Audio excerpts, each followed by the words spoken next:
Wow!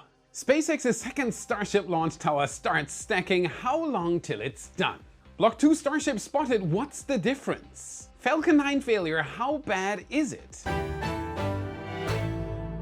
My name is Felix. Welcome to What About It? Let's dive right in. Starship updates. Starship's Flight 5 is right around the corner, but SpaceX needs to complete more testing before that can happen. Which explains this. Whoa, that is a lot of road closures. So what did SpaceX use all these road closures for? That is a good question, and the answer is a lot. Let's start on the 10th, where we got a tease about what to come. Booster 12, the next booster to fly a Starship up to space, is getting very busy. This was just the beginning, with some minor venting observed from the booster, possibly as an initial check of the repaired ground support equipment. Then we heard this. That sound was an igniter test. These igniters are like giant torches and use spark plugs similar to those found in your car to light the torches. Essentially, they're just gigantic rocket-grade grill lighters. I'm still learning. Would this be enough for 4th of July barbecue? This test is essential to make sure all engines can start correctly. But that was only one of many tests, as the next day, on the 11th, SpaceX tested once again. First, we saw the tank farm begin to spool up before seeing a thrust line from the booster. Only this thrust line was quite different from the ones we have seen in the past, as it was very thin. Something was off here. We also didn't see any subcooler related action suggesting something different about this test. Perhaps a new testing regime, or maybe something related to a catch. What do you think? Let us know in the comments, they are always so much fun to read. But of course, that wasn't all that was tested during that time, as we also caught a full speed retraction test of the ship's quick disconnect. We covered this problem on the last episode. Right now, SpaceX has a problem that is repeated after every launch. The booster engines damage the ship's quick disconnect as the rocket passes by. If you want to see some possible solutions, watch the last episode after this one. Hopefully this maneuver helps more than it did on Flight 4. Along with the full tank test and a crucial ship quick disconnect test, we also saw Booster 12 testing its grid fins. These fins, similar to those on a Falcon 9 booster, guide the booster down through the atmosphere when it comes in for a landing. They will be the first to steer a booster to a tower catch, and it will be a treat to see them in action. So that was it, right? Surely SpaceX can't fit any more testing in, right? Right? Well, they had road closures, and clearly they intended to use them, and on the 12th, SpaceX once again filled the booster. Still, this filling was only partial, as propellant loading wasn't what was being tested that day. Instead, the main focus of testing was this. Yes! That was a spin prime test, and it appeared successful. This test involves running cryogenic propellant through all engine parts to ensure everything flows correctly and that the engines are installed and working as intended. So why am I so excited if this is just a propellant test? Well, it is simple. This is the last test needed before the big one, a sweet 33 engine static fire. With all these road closures scheduled, it might have even happened by the time you're watching this video. As always, we'll show the footage here if it has already happened. SpaceX has completely speedrun the testing for this booster. In just 3 days, they completed almost all the remaining tests needed for this booster and even some new ones. Wow, Booster 12 is already nearly ready for flight. Surely that's all SpaceX could... Okay, you know where this joke is going. Let's pan our camera over just a bit to the future of Starbase, Orbital Launch Pad B. Is it just me, or does that look taller? Yep, through all this testing, SpaceX has also managed to stack the first segment of Tower B. Currently, most of the piping and internals are still disconnected, but the segment is there, and those steps should be super fast because most of them are pre-installed. This tower should fly up in no time. And speaking of which, what is that there? It's tower segment number 2, which decided to take advantage of the road closures already in effect for the booster on the night of the 11th, as it made the trek from Sanchez to the launch site. We will have to see how long it takes before SpaceX decides to stack this one, as it will be a good indication of how long the rest of the tower will take to build and how complete they plan on having it by the time it reaches its full height. Either way though, it should still be operational much faster than Tower A. In fact, just after the first segment was placed, the crane detached and hooked up to the second section, which could now be lifted at any time. And those other sections are right behind it, with some even getting closer. But before I tell you about that, we've looked into our channel metrics and over 2 million returning monthly viewers who have not yet subscribed. Help us improve the channel even further by double checking that you've hit that subscribe button so you don't miss our updates. And while you're at it, give us a like and become a wise supporter for exclusive SpaceX updates. With it, you get access to daily Starbase photo galleries, including satellite, aerial, and ground photos of SpaceX's progress, and countless other extras on top. And no matter how much you decide to give, everyone gets the same supporter content and access. You decide what you want to give. Thank you very much. So we have looked at the 2 segments of the new orbital launch tower, but what about the rest? For that, let's pop over to Sanchez, where we have some fantastic news. Look here. Notice anything different? Now we can see all 7 remaining tower segments in one place. Not wanting to waste a good road closure on the 10th, SpaceX rolled one of the 2 tower sections located at the port during the same closing used to perform the igniter tests on booster 12. So that makes 6, but I said 7 earlier, so you know exactly what's coming next. Yep, on the 12th at 1 AM Starbase time, SpaceX rolled the final missing section of Tower 2 to Sanchez, where it will be prepped for stacking. What? We have been following these last 2 tower sections for months after they were built over here in Florida before being transported to Starbase. Now that they are finally at Sanchez with the others, the only parts of the Tower B missing are, drumroll please, the catch arms, which are still waiting down the road at the port of Brownsville, and the Ship Quick Disconnect, or SQD, which is still yet to be seen, possibly due to a redesign. So with SpaceX having done all this, surely they can't be... Get on with it! Yes, get on with it! Okay, fine. While SpaceX was doing all of this, things were moving just as fast at the production site. Starting at the next Starship to face an inferno of a launch, Ship 30, we can clearly see a huge difference in the amount of work done installing the new heat shield. Of course, this is being done because Ship 29 on Flight 4 had a huge problem with its heat shield. SpaceX is improving this for Flight 5. All of the tiles on the aft flap have already been reinstalled, and if you look closely, you can also see that nearly the entire body has received new tiles. The only tiles that still need to be replaced are on the forward or top flaps. There are also a few sections such as on the leading edges of the flaps and the joints where SpaceX has left the original tiles. We are still waiting to see if they will replace those, but given how many tiles have already been replaced, it seems less and less likely by the day. Ship 30 is one of many ships at the build site, so how is its sister ship 31 doing? Well, the last time we saw it, it was being rolled into Mega Bay 2. From here it was lifted onto a turntable. These are typically used to weld ring sections together, so it was odd to see it placed on that. But it didn't stay there for long, as just later that night it was moved again, this time to the left side, where it is now difficult to see what SpaceX is doing. However, they are likely just installing the engines. So what was that move to the turntable about? We likely got the answer to that question just a few days later when a new barrel section was spotted rolling from the high bay to the now vacant stand in Mega Bay 2. It was then joined by another section where they were attached and lifted onto the turntable. So they possibly used the ship to perform a few fit tests before this section arrived. This barrel section is likely another test article similar to B14.1. So are we going to see more slapping as we saw it on B14.1? Unfortunately, probably not. But we could see different testing of this section, perhaps on the new structural test can crusher SpaceX has been working on at Massey's. This section may also be used to verify the new equipment in Mega Bay 2, such as the welding robot that welds barrel sections together. The reason for all these smaller test articles is clear. With Starship, SpaceX is moving into new territory. These smaller test articles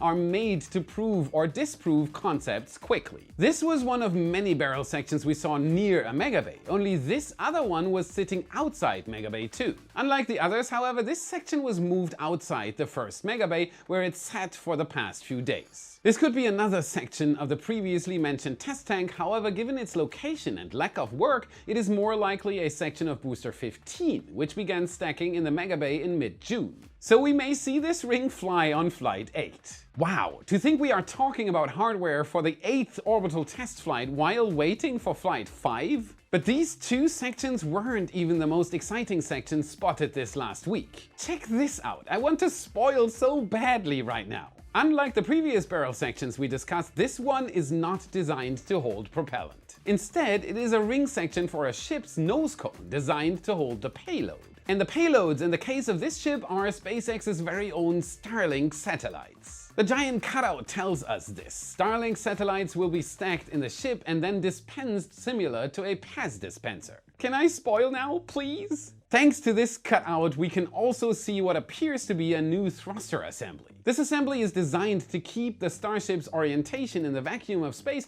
and avoid a situation like what we saw on Flight 3. Starship lost control and re-entered the atmosphere backwards. But doesn't that side have no heat shield? In addition, we can see that SpaceX has decided to move the ship's lifting points further down. They were initially located directly below the forward flaps. However, SpaceX quickly realized that having the lift points there would often lead to cracked heat tiles. How about spoiling it now? Yes? Yeah! All of these changes point to one thing. This isn't just the section for a normal ship, but likely part of the new Block 2 ships, which will be a massive upgrade over the current Block 1 design using all the knowledge from the test flights. You're looking at Ship 33. This prototype is further along than most of us thought.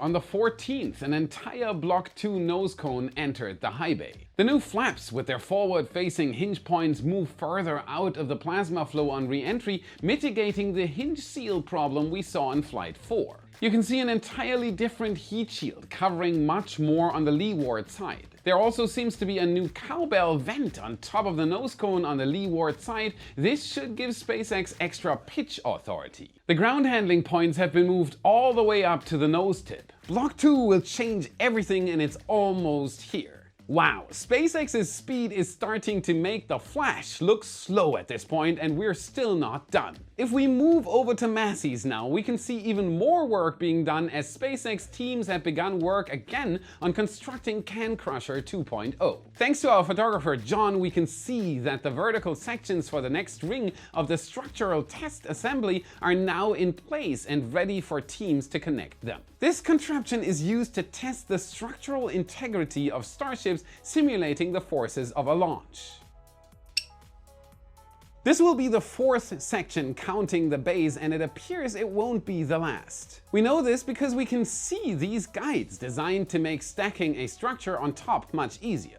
We can also see these same guides on the previous section. We were also able to see that SpaceX has now installed the thrust simulator rams into the base of the Can Crusher. These connect to where the engines would typically be and push to simulate the thrust of a Raptor engine to ensure the structural stability of a design. Now let's hop over to SpaceX's Falcon 9, which likely needs no introduction, but it had a massive problem. This rocket has turned the entire launch industry on its head by making first stage reuse a reality and dropping launch prices to rates unimaginable a few years ago. The Falcon 9 also set a new standard for reliability with 325 successful missions in a row. But unfortunately, it appears that the streak has come to an end. During what has become a routine launch of a batch of Starlink satellites, we were quickly reminded of one of the fundamental rules of rocketry. Space is hard. As during the second stage burn, the engine experienced an anomaly and decided to perform a rapid unscheduled disassembly, or RUD. Even SpaceX, arguably one of the most successful entities in the history of spaceflight, still occasionally encounters problems. As simple as SpaceX has made rocketry look, it is anything but. So what happened? Well, the launch started off normal, with all 9 of the Falcon 9's first stage Merlin engines roaring to life and pushing the rocket to nearly 8,000 kilometers or about 5,000 miles per hour in a little over 2 minutes. Take that, Teslas! But that is less than half of the speed needed to reach a stable orbit. The rest of that speed comes from the second stage of the rocket. The first sign that something was wrong happened about 1 minute and 29 seconds into the second stage burn when we saw this. If you look here, you can see the silver insulation blanket, which is designed to protect the delicate parts underneath from the widely fluctuating temperatures of space. These temperatures can vary by hundreds of degrees simply based on whether it's in the sun or shade. This constantly fluctuating temperature can cause damage to the delicate parts beneath. In this case, however, it puffs up like a popcorn bag, indicating that something is off nominal. Eventually, the gas that made it puff up found a way out and began freezing into crystals of ice before falling into the engine plume in a blaze of glory. I mean, it looked amazing, but where did all this gas and ice come from, Felix? Good question, and thanks to SpaceX, we have an answer. This came from a liquid oxygen leak in the plumbing of the engine's power head. Despite this, however, the engine was able to complete this burn successfully. But wait, didn't I say the engine performed a rapid unscheduled disassembly? Yes, and if this were like many other Falcon 9 missions, it would have been a complete success with a little extra spectacle. Except this Starlink mission was part of shell number 9. Shell number what? Each batch of Starlink satellites has a designated orbital group or shell. Each shell is at a different altitude, with satellites in the shell being slightly offset from each other to allow for greater coverage. In this case, the satellites were launched into a shell that is relatively high in altitude and therefore required more speed from the rocket. However, to ensure they could carry as much weight as possible into this orbit, a more efficient launch trajectory was needed. This more efficient trajectory could be achieved by relighting the engine later in the flight instead of doing all the work at the start. Only when the engine attempted to relight, it lit a little too well. Unfortunately for us, SpaceX ended the livestream after the first burn was completed, so we don't have any footage of that. However, we did get confirmation that despite the engine malfunction, the stage survived and SpaceX was able to deploy the satellites. Unfortunately, all of these satellites were in a very low orbit of around 135 kilometers, and despite SpaceX's best efforts, they all ended up re-entering shortly after deployment. We also do not have any stated reasons for the leak or the RUD, but we can make a few assumptions based on what we can see. For starters, we know it wasn't a substantial leak, despite what it may seem. This is because had it been a more significant leak, we likely would have seen a drop in thrust, except comparing it to previous launches into Shell 9, that's not what we see. We can see that the speed and acceleration stayed relatively the same before and after the leak became visible. It even appears to be accelerating faster, possibly due to losing propellant faster and thus becoming lighter. This is likely also the reason why it was able to complete its first burn, as the anomaly was manageable. Only when SpaceX tried relighting the engine did it become a problem. This is because lighting an engine is a highly complicated process. A leak can reduce the pressure in certain areas that need high pressure, which can cause propellants to flow backward, mix incorrectly, or many other bad things that could easily cause a RUD. So what does this mean for SpaceX and the workhorse Falcon 9 rocket?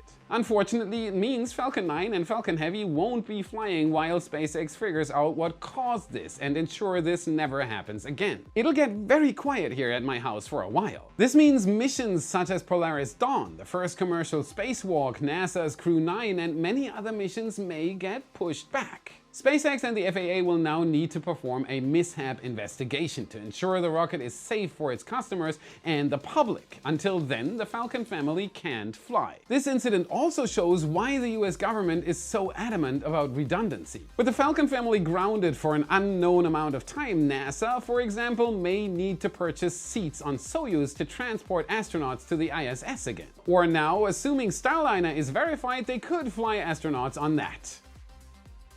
Fortunately for us in the space industry, SpaceX is known for rapid changes and flexibility, so whatever changes are needed will likely be found and implemented quickly. That's it for today. Remember to smash that like button, subscribe for more awesome content. This is what fuels the algorithm and it helps us immensely. Check out our epic shirts in your favorite Space Nerd store. A link is in the description. And if you want to train your space IQ even further, watch this video next to continue your journey. Thank you very much for watching, and I'll see you again on the next episode. So that what is that? So equipment that will be welding the welding welds. Fixed it. Merlin engine.